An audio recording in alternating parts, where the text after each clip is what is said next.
muchas gracias y tengan buenas tardes todas y todos. Gracias por estar a esta hora aquí acompañándome. Agradezco mucho la reseña, tampoco se la crean. Finalmente aquí estoy frente a ustedes tratando de compartir experiencia. Un agradecimiento enorme por la invitación. La verdad es que Secretaría de Gobierno de Guanajuato, la Dirección General de Defensoría Pública del Estado de Guanajuato, les agradece enormemente que nos den esta oportunidad de venir a platicar un rato con ustedes sobre la experiencia que hemos vivido en el litigio en responsabilidades administrativas. La verdad, bueno, hoy es importante que su participación, si tienen alguna inquietud, me acaban de comentar que no solamente hay defensores públicos que quizá van a fungir como defensa pública en responsabilidad administrativa, sino también entiendo que hay autoridades que están en la investigación, en la sustanciación y en la resolución, es decir, pertenecen a órganos internos de control y por lo tanto serán quienes estén gestando las sujeciones a procedimiento de servidores públicos, de ex servidores públicos y actualmente a particulares, sean personas físicas o morales. Entonces, creo que tenemos una oportunidad aquí de hacer un buen intercambio de ideas, de experiencias, de visiones, sobre todo porque entiendo que están iniciando con esta materia en el estado de San Luis Potosí. Entonces, siempre una visión fresca enriquece mucho. Así que, por mi parte, no habría inconveniente en que interrumpan bueno, no interrumpan, más bien participen con alguna inquietud, con alguna aportación. No tengo problema. Bienvenidos también a quienes nos siguen de manera virtual. Muchas gracias también por acompañarnos esta tarde. Y bien, vamos a tratar de hablar rápidamente, iniciando con una reflexión sobre el litigio estratégico. Les debo confesar que cuando me llegó la invitación y escuché que tenía que venir a hablar sobre defensa y litigio estratégico en materia administrativa, me asusté un poquito. Ahorita vamos a ver por qué. Y hice un ajuste. Pensé en cambiar el nombre a litigio estratégico en responsabilidad administrativa. Y así lo dejé. El segundo tema que voy a tratar de abarcar después de esta reflexión serán consejos prácticos para la defensa, ya sea en la etapa de investigación, al momento de que se conforma el informe de presunta responsabilidad administrativa y desde luego se admite para la sustanciación del procedimiento. Vamos a ver también qué debe hacer un defensor público en responsabilidad administrativa en la etapa de resolución. Y para terminar, pues las competencias de los tribunales de justicia administrativa, que ahora se les dota de una competencia especializada, se les desvincula un poquito de su naturaleza jurisdiccional para ser órganos de control interno en su fase de resolutoras, tratándose de faltas administrativas graves cometidas por servidores públicos, ex servidores públicos o particulares vinculados con actos de corrupción. Entonces, de esta manera, vamos a tratar de cubrir en esta hora y media la plática. La reflexión que hacía yo sobre el litigio estratégico es la siguiente. Desde 2008 a la fecha nos hemos visto inmersos en nuestro país en una serie de reformas constitucionales de gran calado y gran trascendencia. En 2008 tuvimos la reforma en cuanto a la materia penal. Un poquito más adelante, 2011, precisamente, que es ahí el punto toral de esta reflexión, la reforma constitucional en materia de amparo, derechos humanos, que reconstituyen la visión de la protección que nos daba la Constitución política mexicana. Un poquito más adelante, 2015, pues llega la reforma en materia de combate a la corrupción y de responsabilidades administrativas o de responsabilidades de los servidores públicos en general. Y es ahí donde nos vamos a situar. El litigio estratégico actualmente lo debemos visualizar como aquel litigio que va a tratar de defender precisamente derechos humanos, pero no todos los derechos humanos, sino aquellos que tienen un importe mayor a la sociedad. Es decir, que van a tener un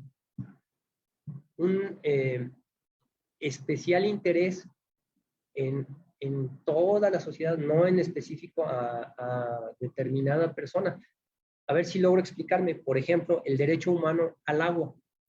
Es un derecho en el que tendríamos interés per se en la sociedad, no nada más una sola persona que en un caso concreto está siendo violentado en sus derechos humanos. Y entonces nos vamos a meter a una cuestión de ponderación de derechos humanos.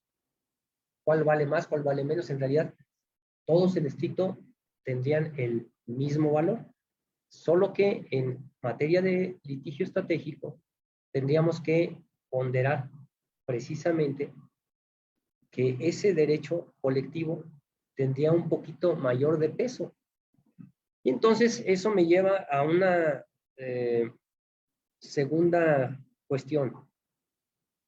En la materia administrativa, en responsabilidades administrativas propiamente, lo que se está tratando de hacer es ejemplificar una conducta reprobable llevada a cabo por un servidor público, un ex servidor público o un particular, y que merece una sanción administrativa.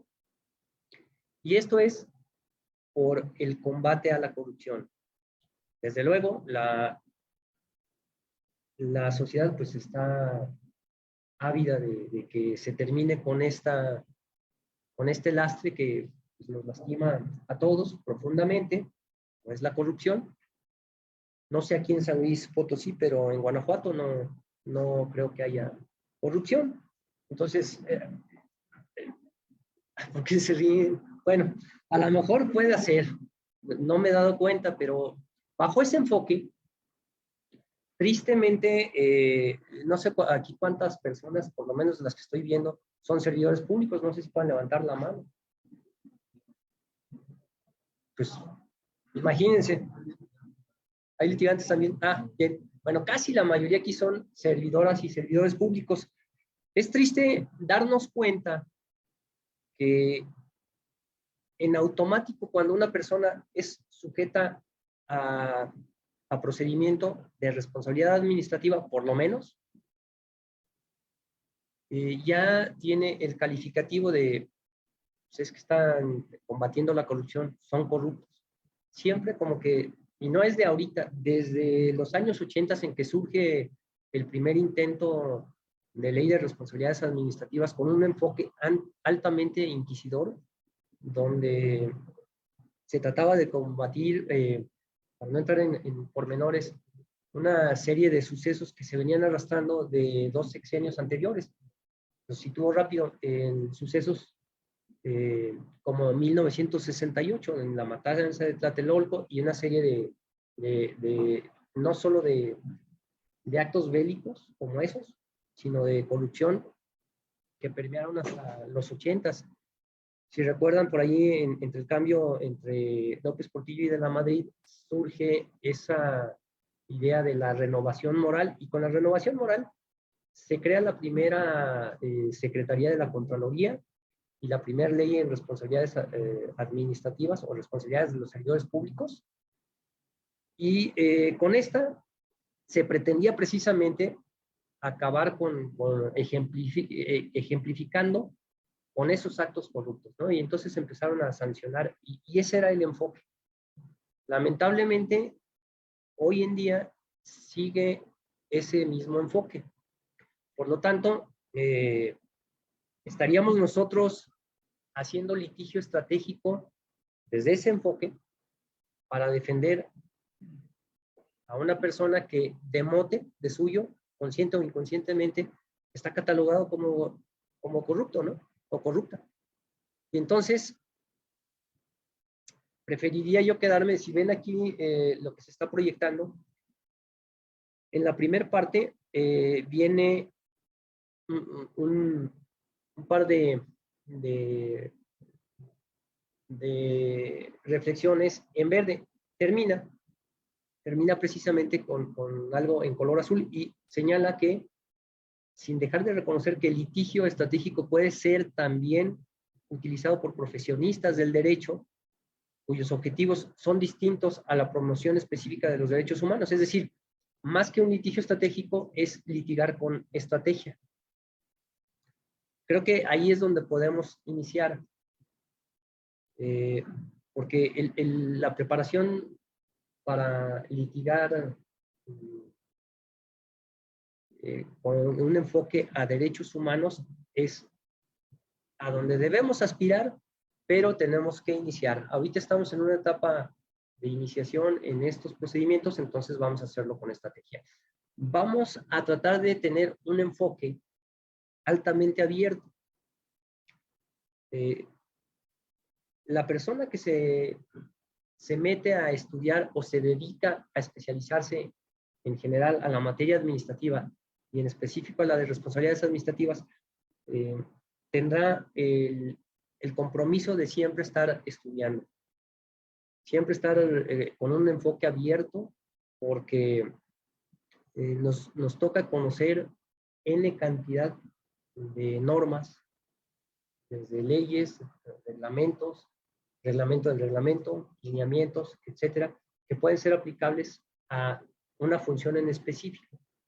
Entonces, nosotros tenemos que tener la apertura y la sensibilidad de demostrar que no estamos para defender corruptos, sino más bien para defender un adecuado proceso, una debida defensa y el acceso a la justicia. En Guanajuato, me acuerdo cuando iniciábamos con esta materia, de pronto mis superiores recibían quejas de que los defensores no dejaban sancionar a nadie a costa de lo que fuera, lo cual era totalmente incorrecto. Más bien estábamos habituándonos todos en el sistema, tanto autoridades como personas sujetas a procedimiento, como nosotros litigantes, a un debido proceso. Entonces ya no era ejemplificar por ejemplificar. Me tocó a mí defender personas a las que les habían aplicado una multa, una suspensión y terminaban con una inhabilitación. Les va a dar risa, pero es cierto, por estar tomando café. Afortunadamente ahora ya no hace eso, así que, perdón.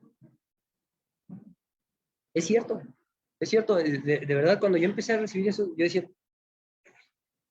como que se me hace demasiado gasto de la maquinaria estatal para tratar de ejemplificar con una sanción de este tipo por tomar café. Bueno, entonces eso me llevó precisamente a tratar de tener ese enfoque de litigar de una manera abierta, de una manera creativa. En esta materia no se puede dejar de ser creativo con responsabilidad. El defensor en esta materia va a pertenecer al órgano técnico especializado en la defensa de las personas sujetas a procedimiento de responsabilidad administrativa.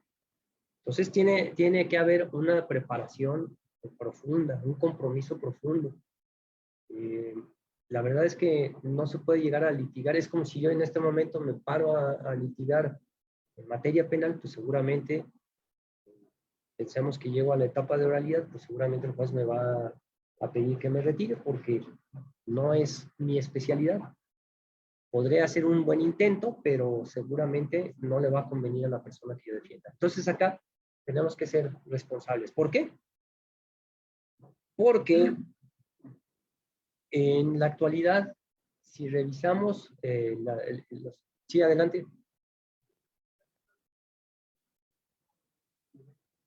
Sí, claro.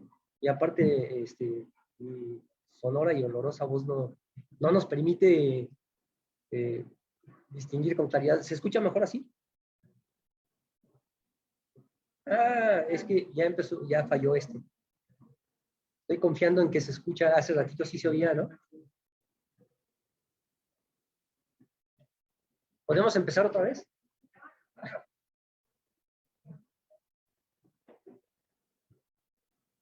Gracias.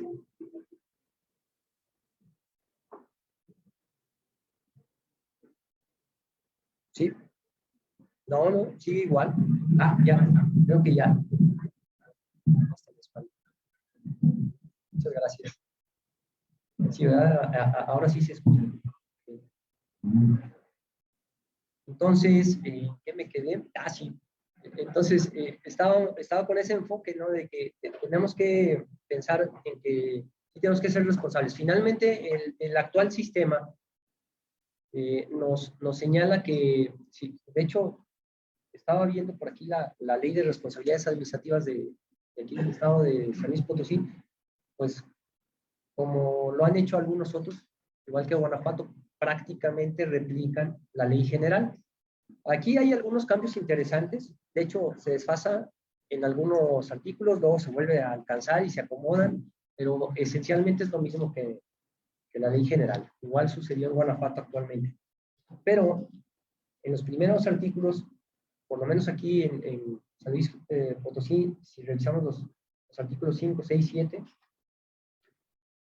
nos vamos a dar cuenta que entonces los servidores y servidoras públicas tienen que observar en el desempeño de su función principios éticos. Estos principios éticos nos van a llevar a conducirnos conforme a los valores institucionales, conforme a los intereses de la institución. ¿Dónde vamos a encontrar este cúmulo de valores éticos, de principios éticos y conductuales? Pues en el código de ética, en el código de conducta, en la filosofía institucional, en sus principios, sus valores, su enfoque, sus metas. Entonces, eso nos compromete precisamente, nos compromete a tener ese enfoque, que nosotros también seremos sujetos a responsabilidades. Por lo tanto, tenemos que comportarnos éticamente, profesionalmente, a la altura de una defensa de toda persona que busque nuestro servicio. Y esto no lo vamos a hacer nosotros solos. Me da gusto saber que están los órganos internos de control. Voy a hacer algunas reflexiones conforme a lo que sucede en Guanajuato. Aquí todavía creo que no sucede. Así que es momento de que tomemos conciencia de lo que pueden mejorar o podemos mejorar conjuntamente, tanto la defensa como quien está sustanciando, quien investiga, quien está resolviendo. Creo que podemos hacer sinergia y verdaderamente sancionar a quien se lo merezca con la justa sanción, no con un exceso en el ejercicio de la potestad sancionadora, que en realidad esa sería la función de la defensa. Cuando haya elementos para sancionar a alguien, pues no lo vamos a evitar, vamos a nada más a cuidar que la persona sea escuchada, que le den oportunidad a declarar, que le den oportunidad a oponerse a las pruebas o a ofrecer pruebas para aclarar los hechos y quizá darse cuenta que el grado de responsabilidad no era directo, sino a lo mejor indirecto o en un menor grado. De manera que en caso de que hubiera elementos, pues se le sancione con lo que sea correspondiente al hecho atribuido y que sea constitutivo de una falta administrativa. Entonces,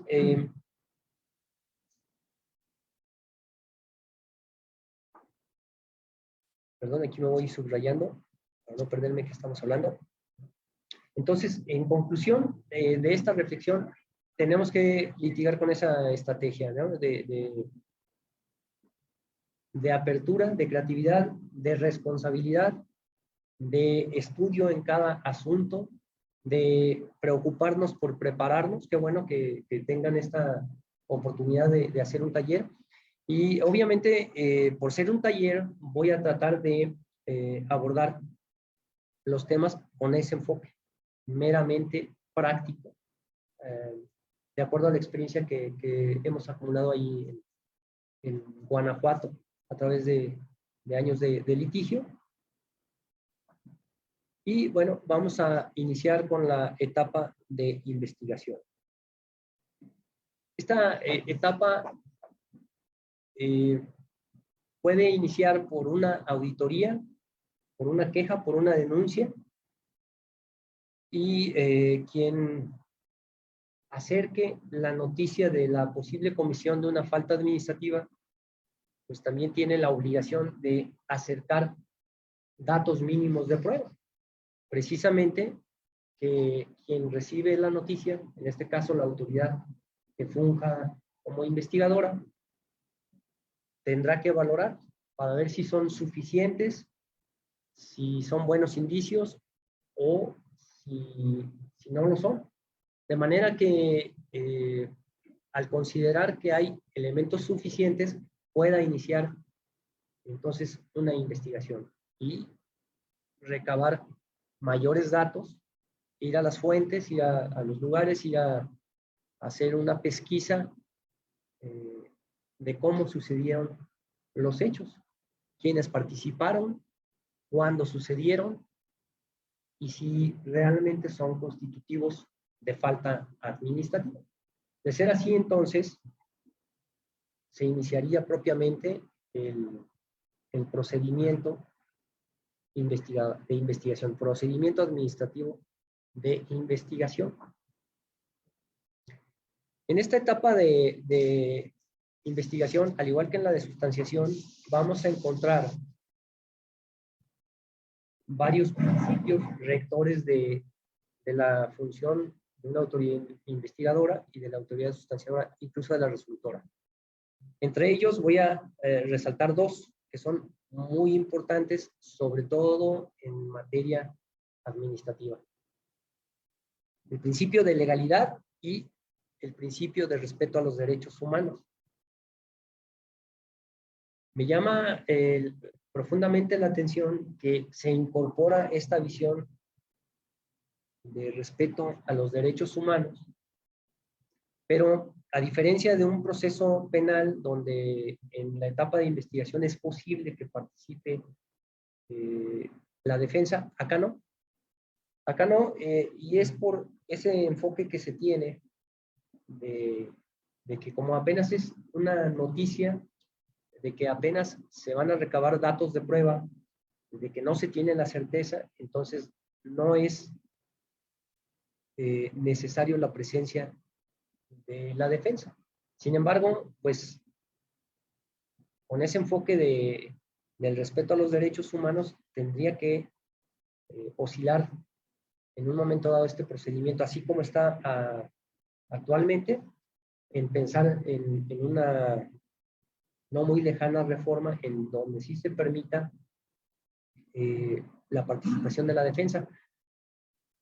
Porque en esta etapa, si la defensa estuviera presente, quizá se podrían aclarar muchos asuntos que no tendrían que terminar en un proceso que incluso pudiera llegar hasta un amparo, ¿no? Y hasta la Suprema Corte en el último de los extremos, porque sí se ha dado por situaciones que no eran realmente punibles desde el punto de vista administrativo. Entonces, sí se tiene que ir pensando en esa parte. Voy a poner un ejemplo. Suele suceder que en las pesquisas que hacen las autoridades investigadoras, de pronto empiezan a hacer entrevistas. Y dentro de las entrevistas que realizan, le llaman a las personas que están siendo investigadas, pero no se les dice ni se les advierte que son sujetas a una investigación. Simplemente se les dice, mira, ¿sabes qué? Pasó tal situación y andamos aquí preguntando qué pasó. a ver, ven, mira, vamos a levantar un acta administrativa de hechos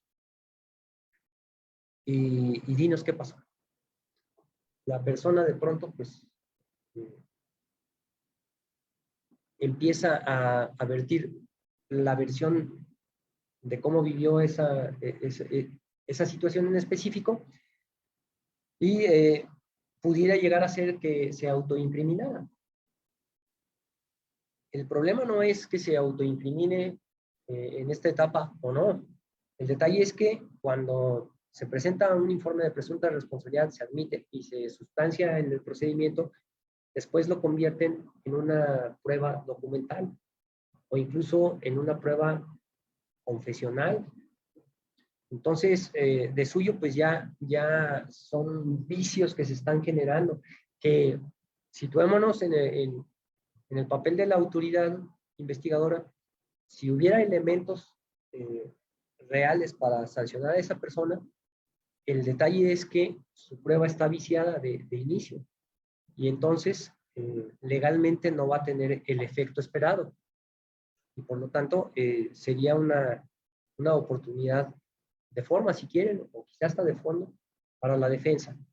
Entonces, es importante que se cuiden estos aspectos, que no se tenga como la resistencia o el recelo, pues, de que se permita la entrada a la defensa, porque a veces, de veras, creo que nosotros como defensores ayudamos a que el proceso sea más ágil, porque estamos cuidando precisamente todos esas cuestiones que de pronto parecen accesorias, pero que provocan vicios en los procedimientos desde origen.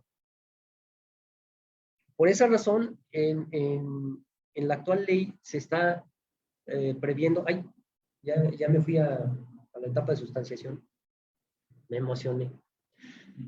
En la etapa de investigación se tiene previsto que las autoridades incorporen las mejores prácticas internacionales, las técnicas, tecnologías y métodos de investigación. Esta parte cobra mucha importancia desde el punto de vista de la defensa, porque me atrevería a decir que la mayoría de las investigaciones, por lo menos en las que me ha tocado revisar, que no son pocas, la verdad es que no hay una metodología.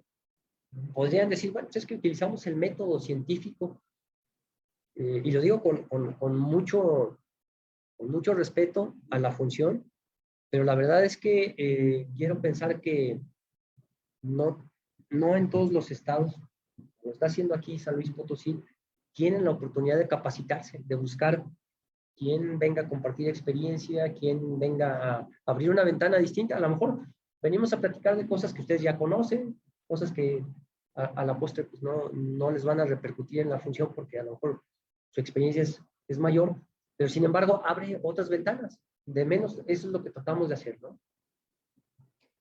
El detalle es que más que método científico, de pronto me atrevo a decir que son empíricas. No sé, voy a poner ejemplos, por ejemplo, en Guanajuato a nivel municipal, cada 3 años están cambiando los órganos internos de control. Cada 3 años es reiniciar. Bueno, acaba de haber una reforma donde se supone que ya los órganos internos de control van a durar hasta 5 años, un poquito más. Ojalá que ayude precisamente a hacer un buen control interno. También el ejercicio de un control interno bien ejercido, la verdad es que es sano para las administraciones públicas. El detalle es que cada 3 años vienen cambiando, es volver a empezar. A veces coincide que no todos son de formación en licenciatura en Derecho o en la abogacía. A veces nos hemos encontrado a contadores, nos hemos encontrado a licenciados en Relaciones Industriales, licenciados en Administración Pública, politólogos, fungiendo en los órganos internos de control. No digo que esté mal, pero a veces no tienen la formación procesal adecuada, la visión del respeto y las garantías procesales, y eso los lleva a cometer varios errores procesales que a la postre pues les va a impedir que su trabajo se vea reflejado con toda objetividad, con toda imparcialidad. Entonces,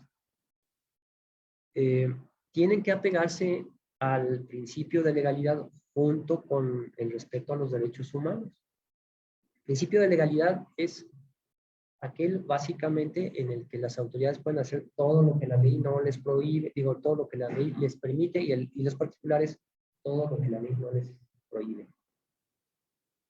¿Qué quiere decir entonces para la autoridad? Que toda actuación debe ir fundada y motivada. ¿Qué quiere decir fundar y motivar? Pues bueno, establecer el fundamento legal que le permite hacer aquello que está realizando, pero además debe motivar, es decir, por qué esto que me permite la ley se actualiza en el caso concreto. Es decir,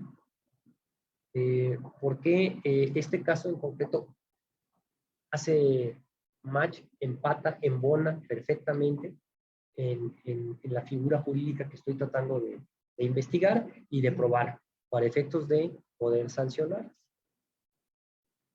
Entonces, sí tienen que considerar también esa parte, que todos los que intervienen en un procedimiento de responsabilidad administrativa tengamos la apertura y la conciencia de que es bueno también capacitarnos. ¿Cuál es la metodología, la técnica de investigación más adecuada? La verdad es que no lo sé, no he visto todavía algún órgano interno que diga, pues, yo estoy utilizando tal metodología, y utilizarlo como parte de esa fundamentación y motivación. Porque finalmente todo lo que ustedes recaben en la investigación servirá para conformar su informe de presunta responsabilidad. Y voy a hacer una pequeña pausa a propósito de la primera reflexión del litigio estratégico. El preámbulo para iniciar con un procedimiento de responsabilidad administrativa es un informe de presunta responsabilidad. En la etapa de investigación no se prevé el respeto al principio de presunción de inocencia. En un foro como este, donde yo era creo que el único defensor y todos los demás eran órganos internos de control, yo decía, bueno, ¿y cuál es la razón de que no esté en esta etapa? Dicen, bueno, pues es que es una etapa precisamente donde estamos recabando datos de prueba y no podemos presumir la inocencia porque pues, no hay nada. No hay nada y va a haber una presunta responsabilidad hasta que se presenta el informe de presunta responsabilidad y es admitido por la sustanciadora. En ese momento, entonces, yo ya paso a ser parte en un litigio donde yo voy a decir que tengo pruebas para que a esta persona la sancionen. Y entonces tú te vas a subir para defender la presunción de inocencia y vas a decir que no hay responsabilidad y vas a tener oportunidad de objetar pruebas, de oponerte, de ofrecer, de alegar, etc. La verdad es que todavía no alcanzo a comprender bien el punto, porque el principio es como decir que el respeto a los derechos humanos, entonces va, por lo menos en el procedimiento de responsabilidad administrativa, va a iniciar a partir de la sustanciación, antes no importa. No hay derechos humanos. Bueno, entonces, solicitar la inaplicación de la ley de responsabilidades administrativas que presume la responsabilidad y no presume la inocencia hasta que sea plenamente acreditado lo contrario y no haya duda razonable para efectos de sancionar. Eso sería un litigio estratégico, pero a lo mejor empezar con una visión de este tipo bajo el control de convencionalidad, bajo el principio pro persona, solicitar en el caso concreto la inaplicación de una ley que rompe precisamente con el derecho humano a presumir mi inocencia, pues a lo mejor más que un litigio estratégico estaríamos atacando al propio sistema, ¿no? Entonces, de lo que se trata es que funcione. Así está la ley, así está el procedimiento. Entonces, creo que todos debemos de tomar conciencia nada más de que cada quien haga adecuadamente lo suyo. Si la autoridad investigadora realmente no conformó un buen informe de presunta responsabilidad, en el sentido de que la falta administrativa no encuadra perfectamente en el tipo administrativo que trata de establecer como actualizado, y tampoco está debidamente apoyado con pruebas, pues entonces no es que la defensa vaya a ser implacable, más bien es que está cuidando que cada quien haga lo suyo, sin que afectes a una persona que no tendría por qué utilizar a lo mejor un término que no es el más adecuado, pero me voy a hacer entender, que no tendría por qué soportar esa parte, ¿no? de inquisidora. Entonces yo hice mi investigación y de todas maneras te voy a sancionar, no. Más bien hay que hacer adecuadamente esto que nos ayude a reflexionar que cada quien debe de profesionalizarse en la parte que le toca, ¿no? ¿Por qué? Porque seguramente las personas defensoras públicas que están por aquí, que ya tienen un poco de experiencia procesal, pues lo van a aprovechar, ya sea, siguen sin escuchar, oh, perdón.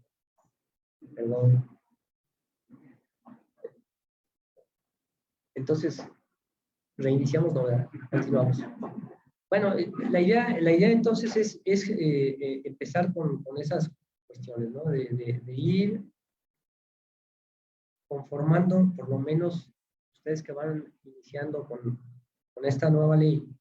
Creo que acaba de entrar en vigor, la última reforma fue el 7 de marzo de 2022, entonces, fíjense, la reforma constitucional se da en 2015,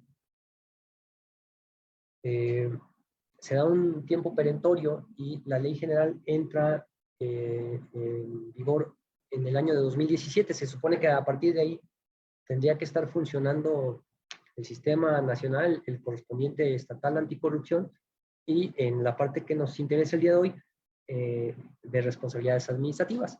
La realidad es que ha habido muchas situaciones que han impedido de facto que el sistema funcione.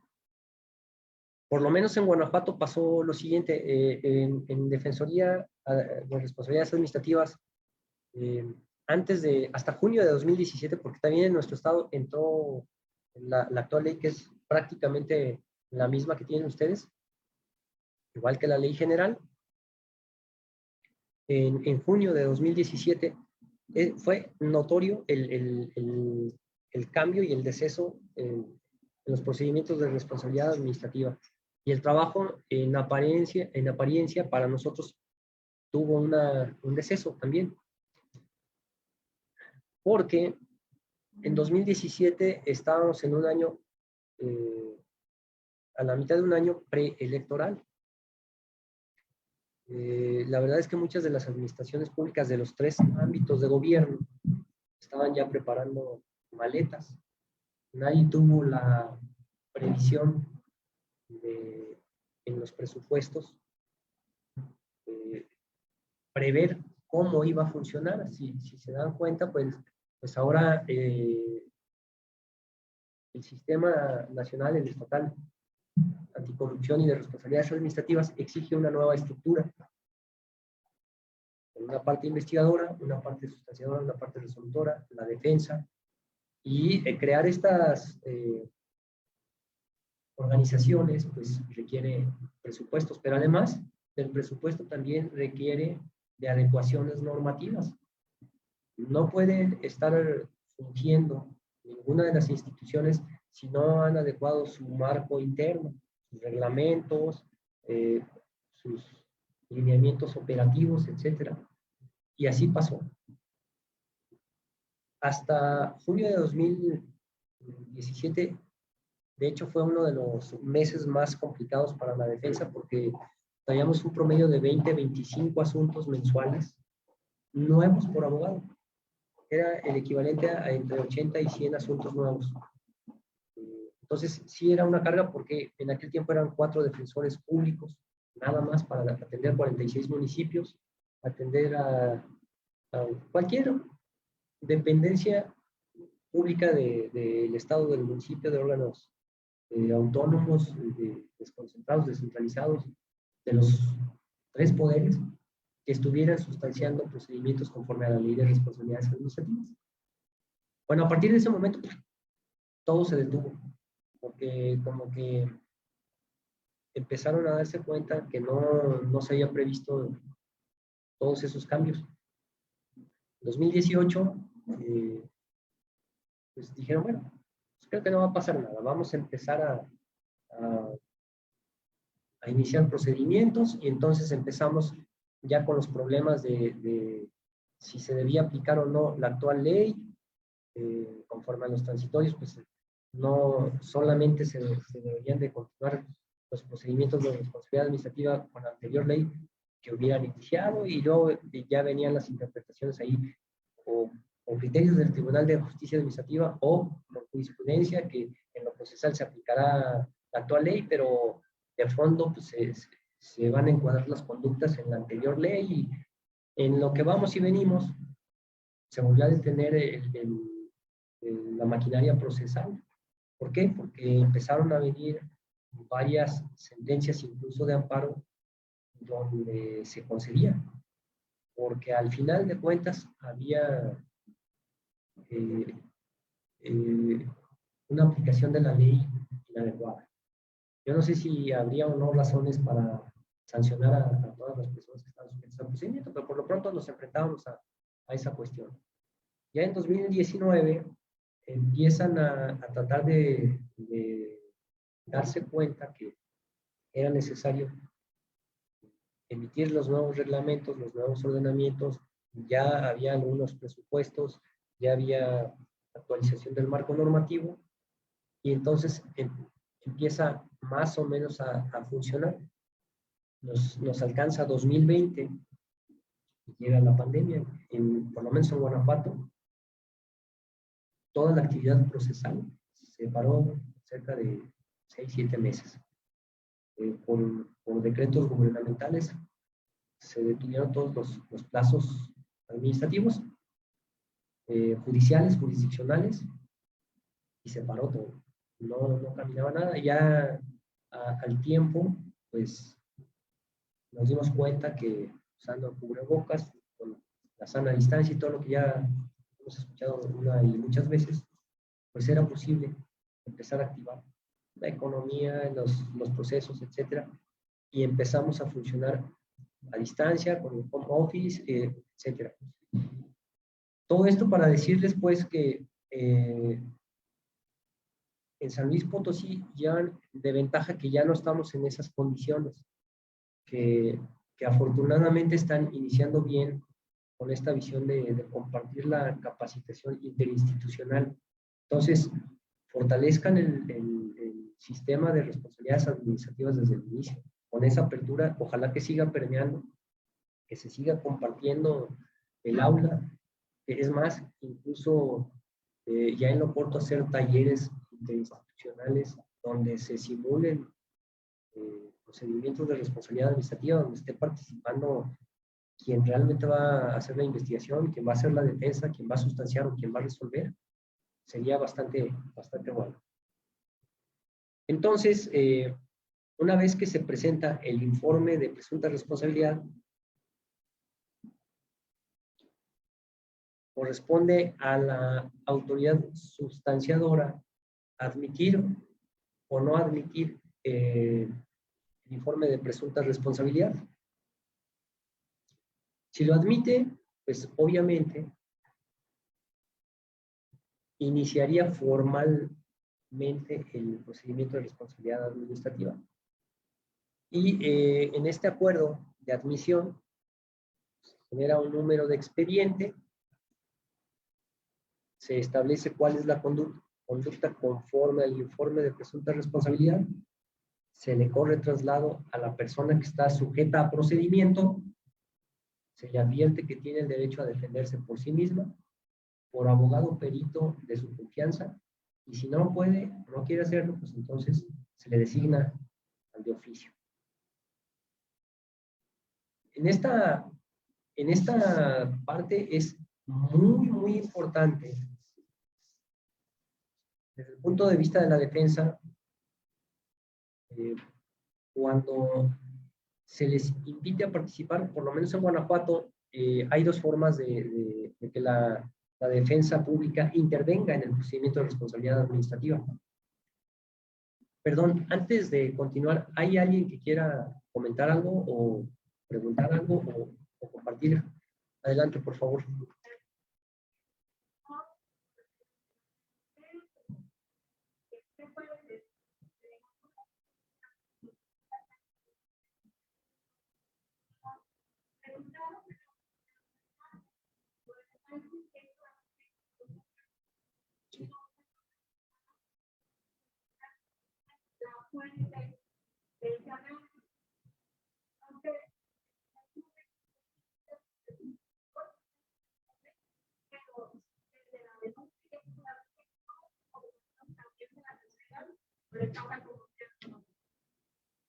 Bueno, ese es uno justo de los puntos que voy a comentar. La defensa tiene que cuidar, por eso hablaba yo, qué tan conveniente es tener la apertura de que aunque en principio no se da, no se contempla en la etapa de investigación el respeto al principio de presunción de inocencia, por lo que les acabo de comentar, ni la intervención de la defensa, porque no hay nada más que recabar datos de prueba.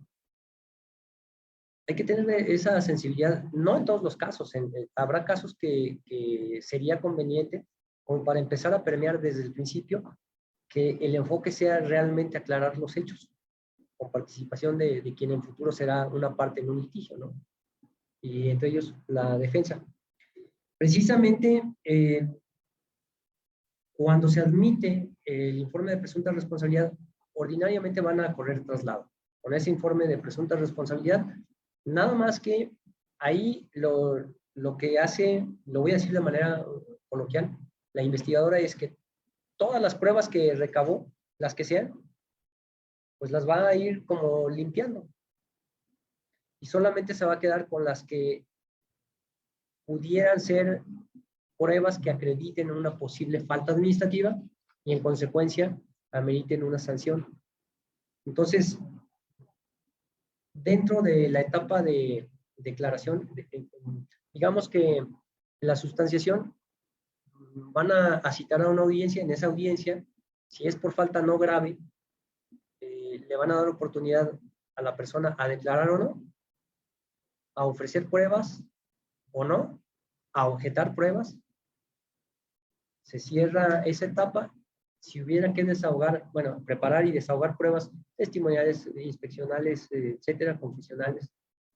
Entonces, en esta parte, volviendo al punto, sí sería conveniente que cuando se vaya a hacer una declaración, hay diferentes formas de litigar. Hay quienes, al momento de comparecer a la audiencia, dependiendo si es falta grave o no grave, hay litigantes o compañeros defensores, defensoras. Yo nunca he sido partidario de imponer como un formato de que tienes que hacer esto, porque no.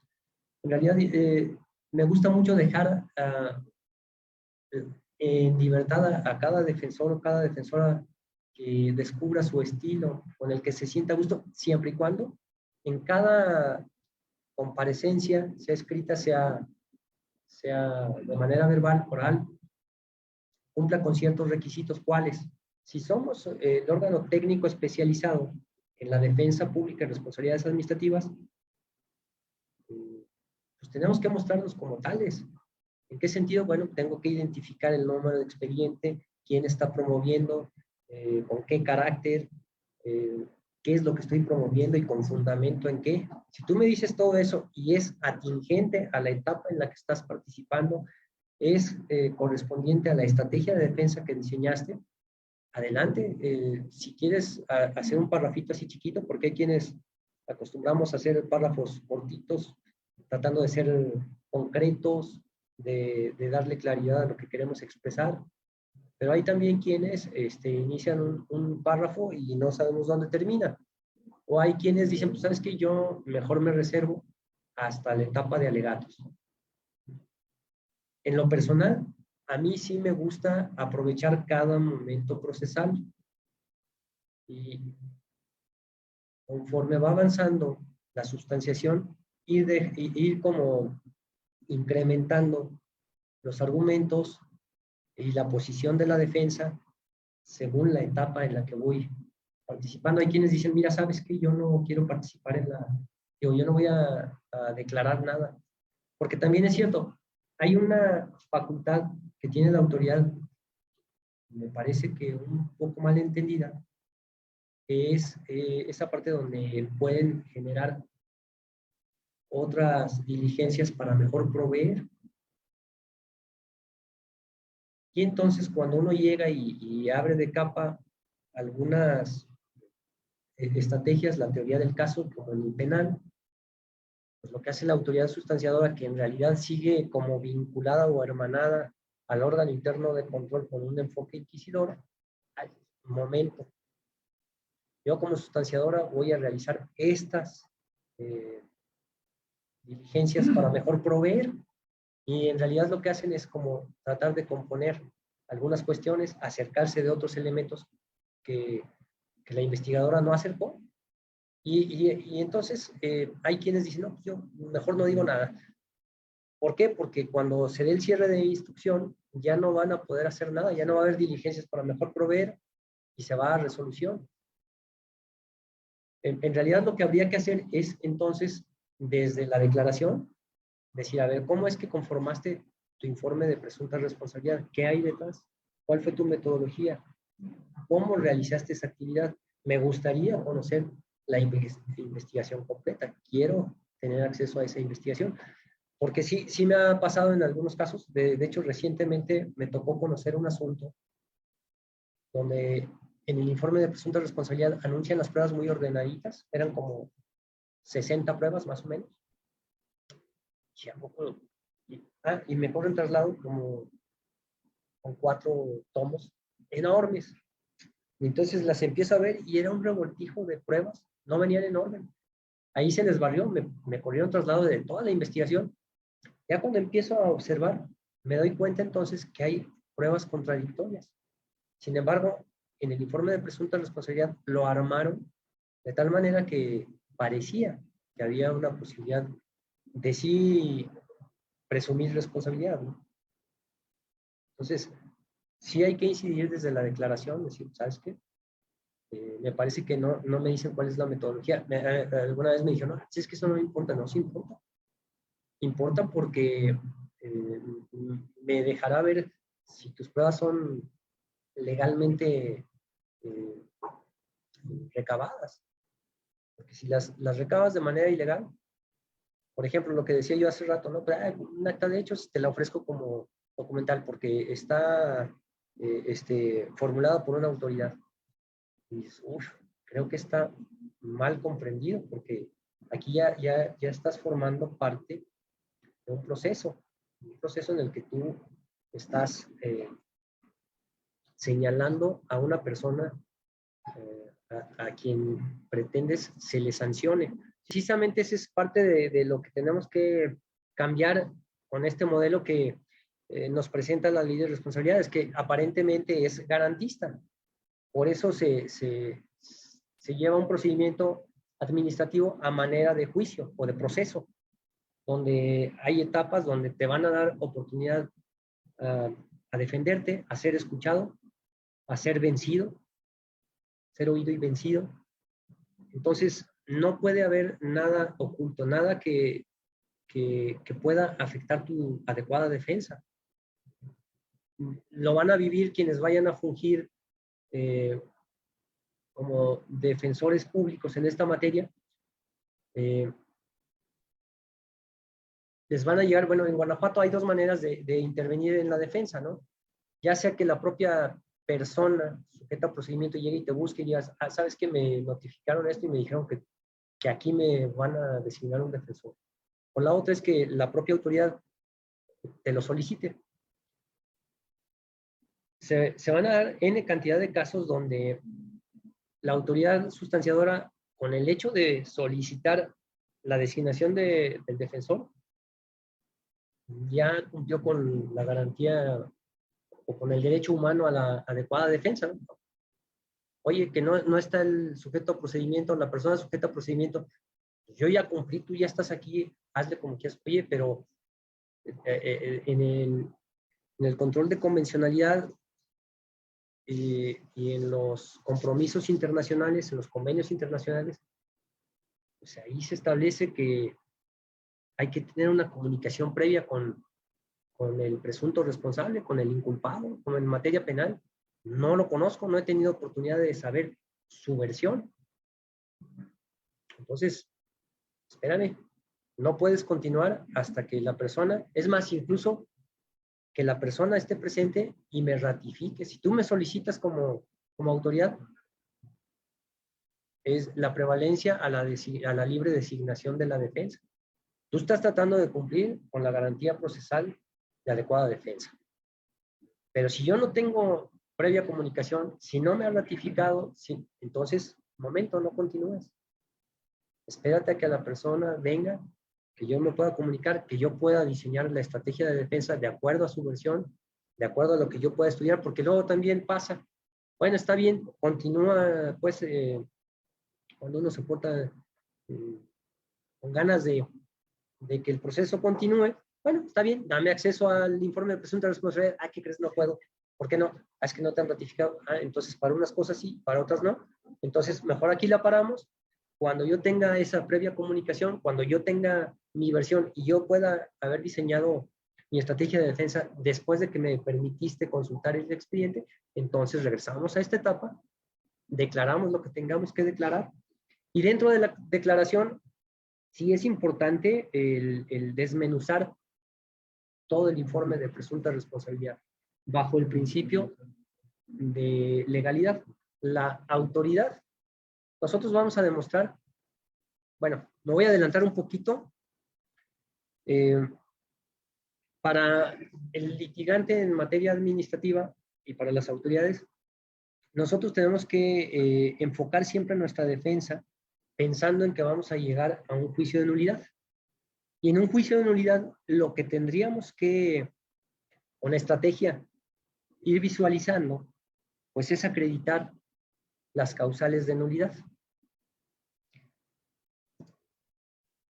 O en un procedimiento de responsabilidad administrativa, que se incumplen con los elementos de validez. Los elementos de validez están en el artículo 164 de la Ley de Responsabilidades Administrativas, no, del Código Procesal Administrativo. En su segunda parte aquí es interesante. Ah, bueno, ahorita ya me voy a adelantar. Ustedes tienen un Código Procesal Administrativo bastante interesante, está en dos partes. Toda la cuestión procesal básicamente viene en la segunda parte. Me llama la atención algo, y ya me adelanté poquito. Ya me adelanté poquito en el sentido de que para efectos de la supletoriedad en materia de responsabilidades administrativas se va a aplicar este código. Código Procesal Administrativo para el Estado de San Luis Potosí. Pero la supletoriedad dentro del Código de Procesal Administrativo se da en el Código de Procedimientos Civiles. Entonces, me suena interesante la cosa, ¿cómo vamos a aplicar la supletoriedad de la supletoriedad? Es interesante. En Guanajuato, cuando teníamos la Ley de Responsabilidades Administrativas, antes de que tuviéramos un Código de Procedimiento y Justicia Administrativa, se aplicaba el Código Procesal Civil. Se crea un Código Procesal precisamente para evitar esa supletoriedad. Y entonces, En la actualidad, todo acto de autoridad o toda norma administrativa va a aplicar supletoriamente el Código de Procedimiento y Justicia Administrativa. Pero aquí me llamó la atención esa parte, dije, ah, caray, o sea, no basta con lo que está previsto aquí, sino que además pudiéramos, en beneficio, buscar alguna situación que esté prevista en el Código Procesal Civil. Y se tendría que aplicar, porque sabemos que mientras haya una laguna, un defecto, una situación no adecuadamente prevista ni reglamentada o normada en una ley, tendremos que aplicar supletoriamente a aquella cuestión que venga precisamente a subsanar esta carencia normativa.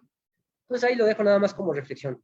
Pero lo que quería revisar es el artículo 164, son elementos de validez, entre otras, pues que sea expedido por autoridad competente, que su objeto, el objeto de la actuación sea lícito, que haya un ordenamiento jurídico aplicable, que esté hecho constar por escrito, con una firma autógrafa, que esté fundado y motivado. Las causales de nulidad, pues vamos a encontrar lo mismo.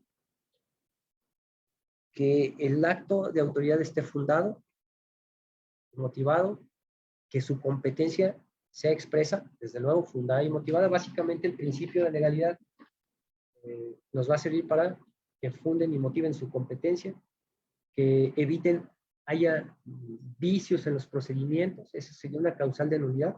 Lo que decía yo, bueno, si desde la investigación se recabaron pruebas de manera ilegal, pues entonces hay un vicio de origen que afecta a mi defensa y lo puedo hacer valer con los conceptos de impugnación mediante una demanda de nulidad, llegado el momento. Sin embargo, pues yo tengo que ir preparando el camino. Puedo alegar falta de fundamentación y motivación o indebida fundamentación y motivación, porque sí puede ser que la tenga, pero no es la adecuada. O bien, un exceso en una facultad discrecional, en el uso de una facultad discrecional. En el caso de las responsabilidades administrativas, pues la facultad discrecional se va a utilizar al momento de resolver, donde discrecionalmente van a valorar pruebas, van a valorar argumentos de las partes, donde van a determinar libremente, porque así está previsto en la ley, pues que la resolutora tendrá el discernimiento libre. Eso no quiere decir, el usar una facultad discrecional no implica que dejen de fundar y motivar, porque nos hemos encontrado con algunas posturas donde dicen, bueno, pues es que lo hice en uso de mi facultad discrecional. La discrecionalidad da cierto margen de libertad, pero no puedes desapegarte de la fundamentación y motivación, del principio de legalidad, del principio de tipicidad, porque entonces habría un exceso y por lo tanto habría entonces un ejercicio indebido de la potestad sancionadora. Entonces, yo tengo que, a lo mejor no voy a decir, ah, bueno, en la declaración voy a hacer valer la causal de nulidad tal, no, pero sí voy a hablar de los vicios. ¿Por qué? Porque en su momento sí voy a decir, la presente resolución la vengo a impugnar porque hay vicios en el procedimiento y se actualiza la causal del artículo que dijimos que era 250, fracción tal, según lo que encontremos, ¿no? Si la competencia no está debidamente fundada, si hay vicios en todo el procedimiento, si está indebidamente fundado y motivado. Normalmente va a haber una indebida fundamentación y motivación en la individualización. Es que lo sujetamos por, hace rato lo comentaba detrás de cámaras el maestro Herminio. Decía, bueno, pues es que nos tocó conocer un asunto donde llega, o no sé si lo comentaron aquí en una anterior clase, ya no sé, pero donde decía, bueno, presento mi informe de presunta responsabilidad por peculado y o exceso en las funciones y o, no sé, o sea, una serie de, no puedes decir cuál, tienes que señalar una figura que se está actualizando con una conducta y además tienes que acreditar, porque si no entonces pues, te agarras toda la ley. Pues hay por suplencia de la queja, si fuera válido, pues ahí tú, la que gustes, ¿no? El chiste es que lo sanciones, ¿no? No puede ser así. Precisamente nos movemos en este principio de legalidad. Entonces, esa es parte de lo que tenemos que ir visualizando, ¿no? Y ir sosteniendo desde entonces lo que a futuro van a ser nuestros argumentos de impugnación para acreditar una causal de nulidad, o bien que no se respetaron los elementos del acto administrativo, porque al final de cuentas, la autoridad investigadora, la autoridad sustanciadora, la resolutora, lo tienen que observar, el principio de legalidad, no pueden zafarse de eso, tienen que fundar y motivar su actuación, son autoridades. Es que acá ya es parte, bueno, pero en su momento actuó como autoridad investigadora, que es de donde surge el informe de presunta responsabilidad. Sí, pero eso fue allá.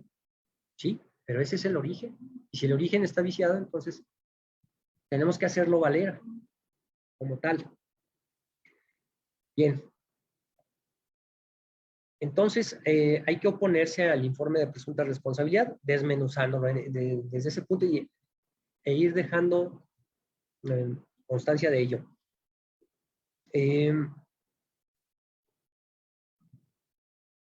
Aquí también hay que cuidar, porque se confunde muy fácil un acto de autoridad o un acto de...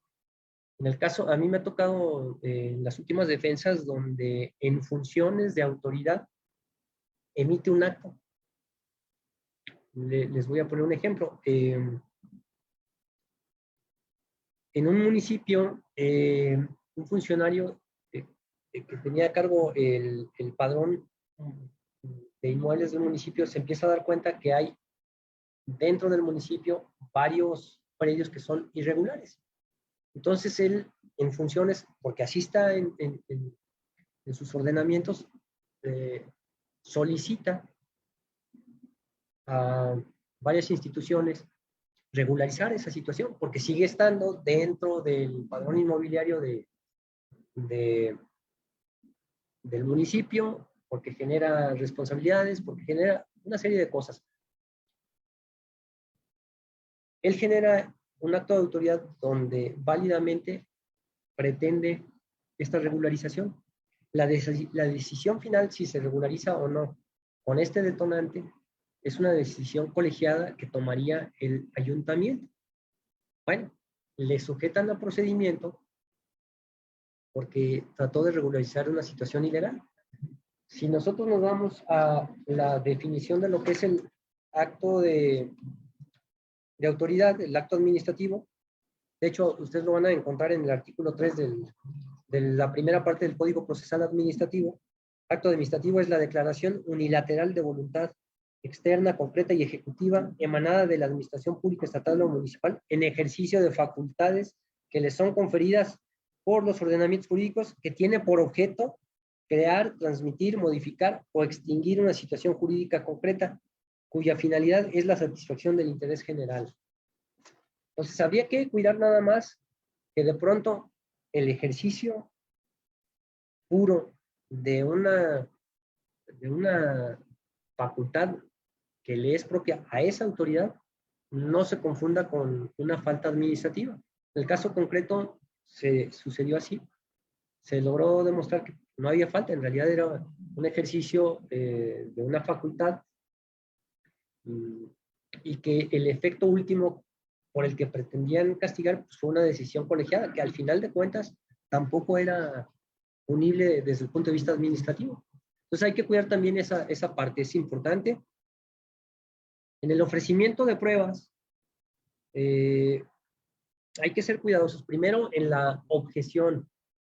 ¿Cuáles son los elementos de prueba que nos están acercando conforme al informe de presunta responsabilidad? Ahí hay que tener cuidado también de cómo vamos a objetar. La figura para objetar las pruebas es a través de un incidente de objeción de pruebas. Les voy a comentar cómo se interpreta actualmente, ¿no? Me tocó conocer un asunto por falta grave, presento mi objeción de pruebas a través de un incidente,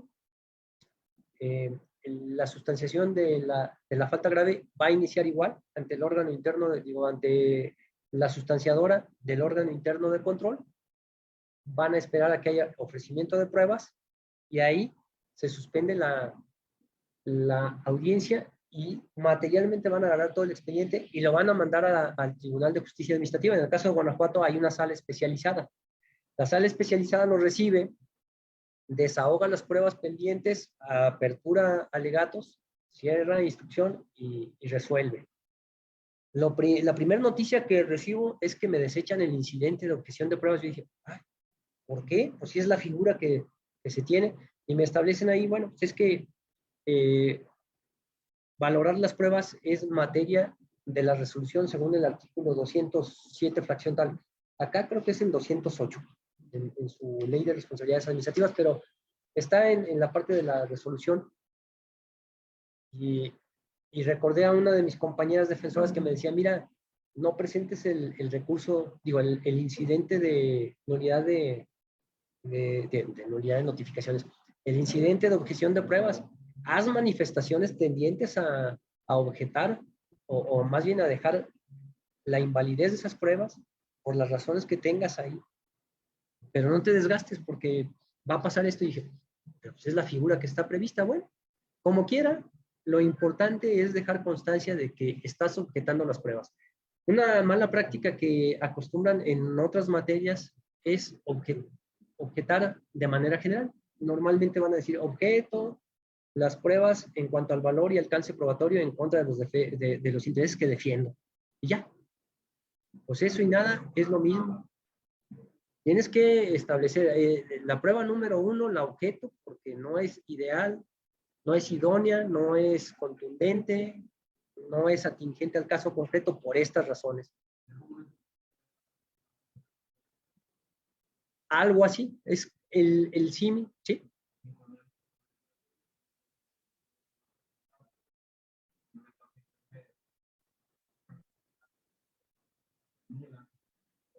No. Sí, o simplemente no promover el incidente, sí dejar las manifestaciones tendientes a restar el valor probatorio, nada más para que no salgan con estos criterios que efectivamente, o sea, elaboras todo un incidente, lo promueves y al final te lo desechan y ese tiempo pues ya lo perdiste, entonces acotas tiempo nada más al punto que es. Pero sí hacer una objeción de pruebas más técnica, más objetiva, que se note que está hecha pues por un especialista en la materia. Bien, ya estamos sobre el tiempo.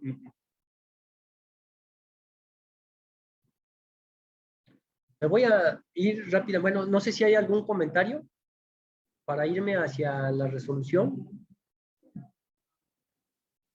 No, puede haber diferentes. En el caso de las faltas administrativas no graves, se va a hacer una sola audiencia inicial hasta ofrecimiento de pruebas. Ahí se va a detener porque hay que preparar aquellas pruebas y desahogar aquellas pruebas que no sean documentales.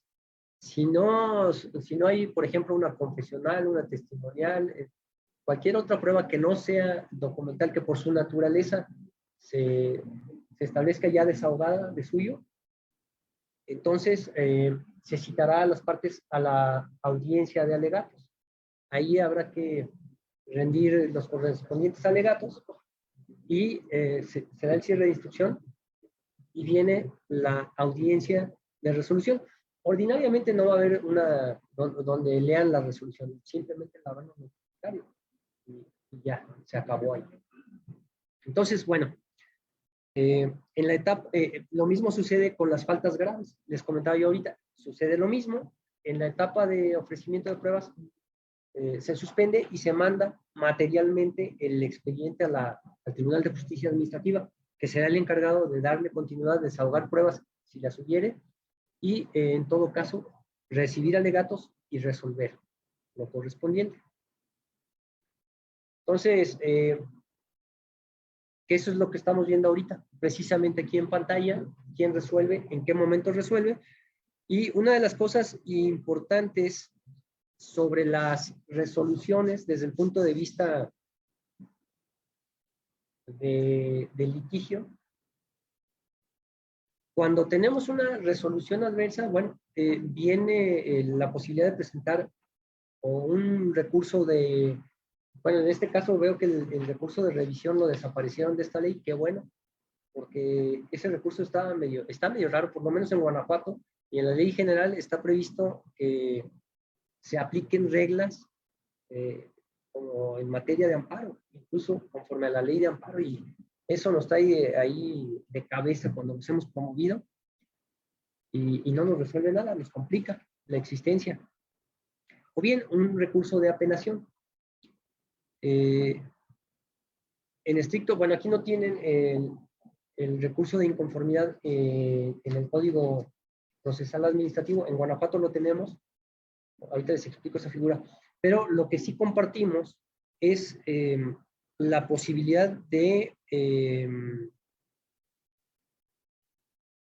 optar por promover el recurso, es decir, tenemos la optatividad de promover ese recurso o bien irnos directamente al juicio de nulidad. Es una práctica sana, por lo menos en Guanajuato. La verdad, no agotar un procedimiento. El resultado final lo sabemos de antemano.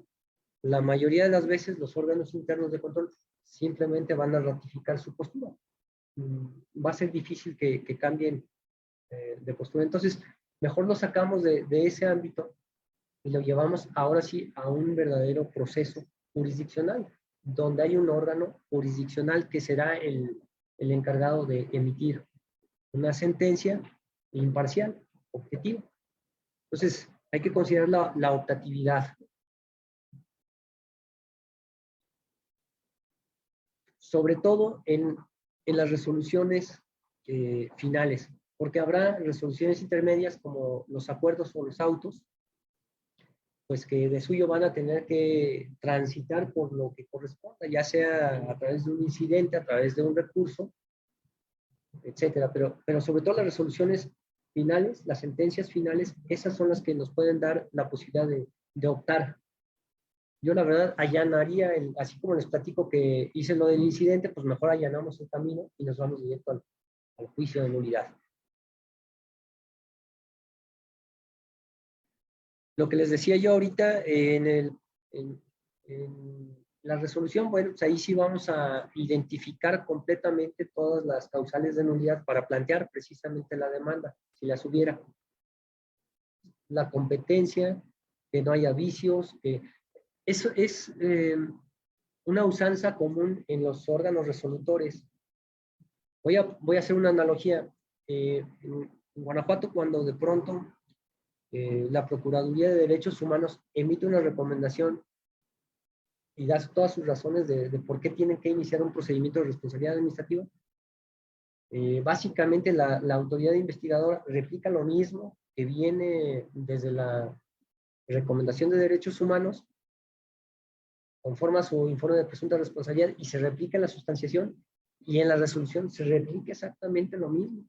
Es decir, que no hubo un ejercicio de investigación a raíz de esa denuncia, porque ahí la sugerencia que hace la Procuraduría de Derechos Humanos es eso. Es una noticia donde donde este organismo está previendo la posible comisión de una falta administrativa y a lo mejor acerca algunos elementos, pero eso no implica que se deba replicar.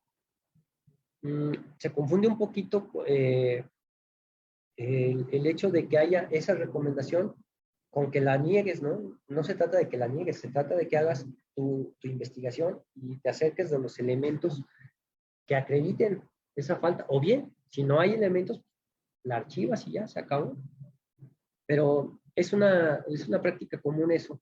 Lo mismo sucede en algunos, por ejemplo, en la Visitaduría General de la Fiscalía, hay una parte que hace ¿cómo se llama? Los proyectos de resolución, y entonces el titular simplemente los valida. No hace un ejercicio real de estudio del caso, de individualización, etcétera, simplemente lo replica. Todas esas son cuestiones que nosotros tenemos que analizar porque procesalmente no es correcto. Tiene que dar un tiempo para cada cosa y cada cosa en su tiempo. Ya por último, y de rápido, porque ya los veo que están cansados y tienen otras ocupaciones. Nada más, por último, hablar sobre la competencia de los tribunales de justicia administrativa. Digamos que la competencia ordinaria es fungir como un órgano de control de legalidad, es decir, como el órgano que va a revisar que los actos y resoluciones de las autoridades estén emitidas conforme a derecho, que no sean ilegales, que no sean nulas de fondo. Sin embargo, con la actual ley, con el nuevo sistema anticorrupción, o más bien ya no tan nuevo, con el actual sistema anticorrupción y de responsabilidades administrativas, le dan una competencia desnaturalizando esa parte judicial o jurisdiccional de fungir como juez, sino ya lo convierten en un órgano administrativo. Lo bajan a una autoridad administrativa resolutora. No sé cómo vaya a ser o cómo esté pasando aquí en San Luis Potosí, pero desde la óptica de la defensa en Guanajuato, tenemos la impresión que de pronto, cuando debe de fungir como órgano sancionador, emite una resolución como si estuviera haciendo control de legalidad y viceversa. Allá tenemos una sala especializada donde de pronto, cuando tiene que hacer una función jurisdiccional, permea como esta parte de autoridad resolutora, autoridad administrativa. Entonces, es bien complicado el análisis de una resolución de este tipo, porque además ahí tenemos la obligación, cuando haya elementos, de seguir una defensa en contra de una resolución de la sala especializada. El propio sistema de pronto nos complica entre los recursos que nos tiene a la mano y la forma de cómo promover un juicio de nulidad.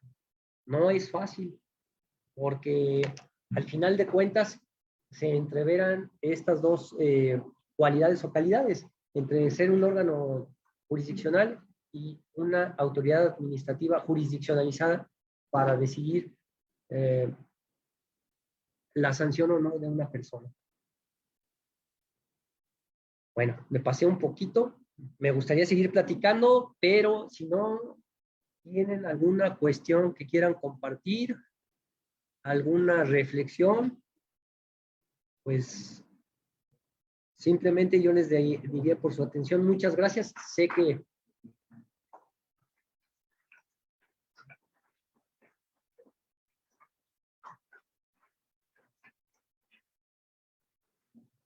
el tiempo es muy corto para hablar de reflexiones prácticas en un taller, pero esperemos que de verdad les sirva, nos sirva.